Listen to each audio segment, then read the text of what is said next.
Day 69, the Hoover Dam and Las Vegas.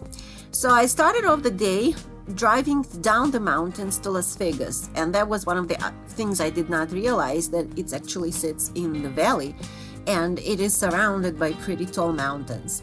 So the drive itself is pretty nice. Again, desert, not my thing, but it was pretty.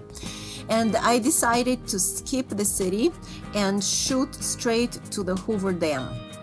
So the road takes you past Lake Mead, which was very nice in and of itself, and you can really see how the water level was down. And then past the beautiful bridge that parallels the dam, and then you drive over the Hoover Dam itself. And for me, it was a pretty remarkable moment because I wanted to visit it for the longest time. So to actually be there was like a wish come true. And Hoover Dam is a marvel of modern engineering. If you think about it, it's almost 100 years old.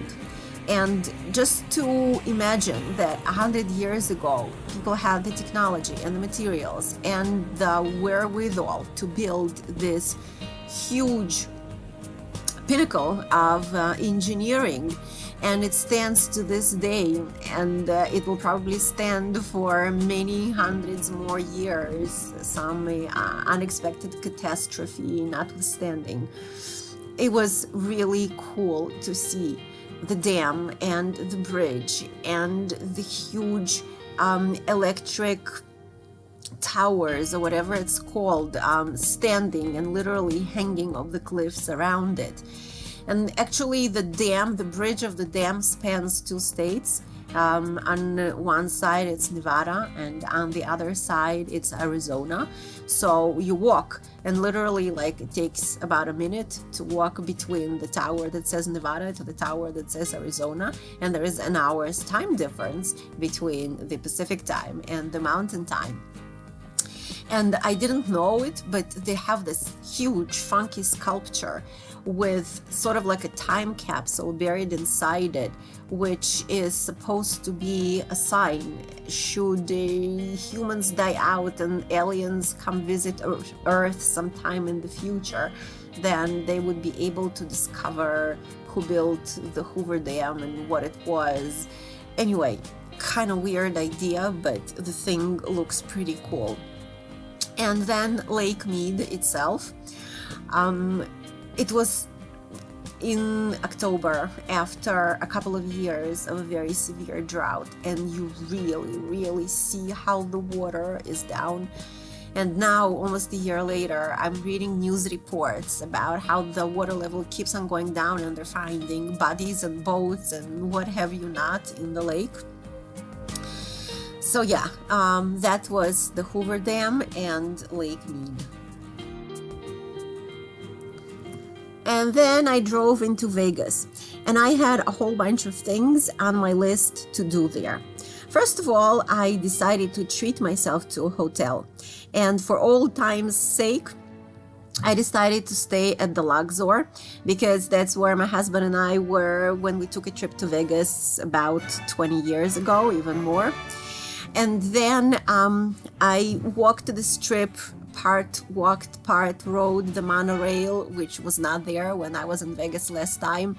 And it's pretty much like a Disney World, just for adults. And I love the replicas of everything under the sun, and the Space Needle and Paris, and they even added the Brooklyn Bridge this time. So after, and the Venetian Hotel, I remember having such fond memories of it and enjoying it so much. So I decided that for sure I'm going to visit the Venetian. And yes, I walked the halls and I took the pictures of the ceilings and the gondolas and the oxygen beds where you can get rejuvenated if you would like after too much partying and too much casinos. And I got myself tickets to the Blue Man Group show, which was very conveniently running in Luxor.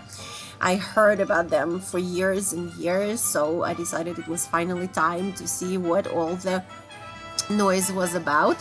And yes, it was very funny and very enjoyable, definitely worth it. And of course, I decided that I'm going to gamble. I set myself a limit of $5 and I stuck to it faithfully, and I did not break the casino's bank. But what I realized, to my great surprise, was that you can smoke in the casinos, and the air conditioning systems there must be absolutely amazing, because unless you see a person smoking, you would never guess that smoking is allowed indoors over there. And then I walked the strip again, this time at night with all the lights. And my final destination of the day was the dancing fountains next to the Bellagio Hotel. So that was the last thing to check off my list. And yes, Vegas is a playground for adults, and it's very enjoyable. At least for a night or two, it was perfectly fine. So here are a few more pictures from the strip during the day and at night, and the beautiful dancing and singing fountains of Bellagio are at the very end. So stay tuned.